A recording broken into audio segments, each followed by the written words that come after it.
आज काय क्रिकेट खेळायला आलतो सगळी पोर पोर. तसंच मग यावेळेला आलो. यावेळी येऊन बघतोय तर काय घराचा बाग नक्षा बदलून टाकलेला, कारण आपलं घर बांधाय काढलेलं. दुसऱ्या दिवशी काय सकाळी उठून बघतोय तर काय सगळं मुरुम बिरुम आलता आणि लागली JCB पण बोलवून घेतलेला. सगळं मुरुम हातरून घ्यायला लावलेलं. तसंच काय आत तिकडे जायचं होतं तुर्चीला. तुर्चीत आल्यावर काय आत्तीनं सांगितलं खोंडाना जावा बांधलेलं.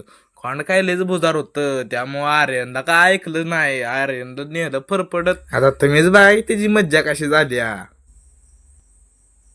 तरी बरं झालं त्याला तोल सांभाळा, नाही तोंडच फोडून घेत होता.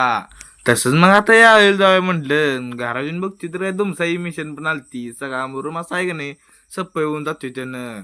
आणि दुसऱ्या दिवशी काय लागली सळ्या बिया हातरून, कारण आपल्याला काय कोबा पण करायचा होता. आणि लागली विटाची पण टॉली आली. इटा एका वेगळं होतं म्हणून जागा करायला आली सप्पय. इकडे इटा रचून घेऊस तर काय ग्रेडची पण टॉली आली. ग्रेड ओतून घेतलं. इकडे बघता बघता काय सगळी इटा रचून ठेवलेल्या माणसांनी विशेष हार्ड करून टाकल्या. लय स्पीड लावली गाड्यांनी. तर आत्ता परत एवढंच भेटतो आपण पुढल्या ब्लॉक मध्ये. बाय.